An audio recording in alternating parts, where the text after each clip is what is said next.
ప్రపంచంలోనే అత్యంత వేగవంతమైన ఇంటర్నెట్ను జపాన్ పరిశోధకులు అభివృద్ధి చేశారు. సెకనుకు 1.02 పెటాబిట్ స్పీడ్తో పనిచేసే ఈ ఇంటర్నెట్తో కేవలం రెప్పమూసి తెరిచేలోపే నెట్ఫ్లిక్స్ లైబ్రరీలో ఉన్న డేటా మొత్తాన్ని డౌన్లోడ్ చేసే అవకాశం ఉంటుందని Japan national institute of information and communication technology వెల్లడించింది. అమెరికాలో ఉన్న సగటు ఇంటర్నెట్ కనెక్షన్ల కంటే ఇది 3.5 మిలియన్ రెట్ల వేగవంతమైన ఇంటర్నెట్ అని పేర్కొంది.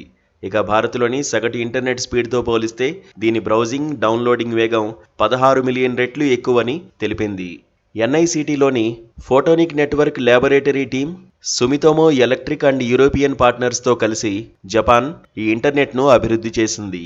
ఈ ఇంటర్నెట్తో కేవలం 1 సెకన్లోనే ఇంగ్లీష్ వికీపీడియా మొత్తాన్ని 10,000 సార్లు డౌన్లోడ్ చేసుకోవచ్చని ఆ వెబ్సైట్లో పేర్కొన్నారు.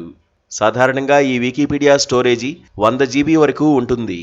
ఇక కొత్త ఇంటర్నెట్తో 1 సెకన్లోనే 8K రిజల్యూషన్తో ఉన్న వీడియోలను డౌన్లోడ్ చేసుకోవచ్చని జపాన్ పరిశోధకులు చెబుతున్నారు. ప్రత్యేక ఫైబర్ ఆప్టిక్ కేబుల్ సాయంతో జపాన్ ఈ వేగవంతమైన నెట్వర్క్ను అభివృద్ధి చేసింది.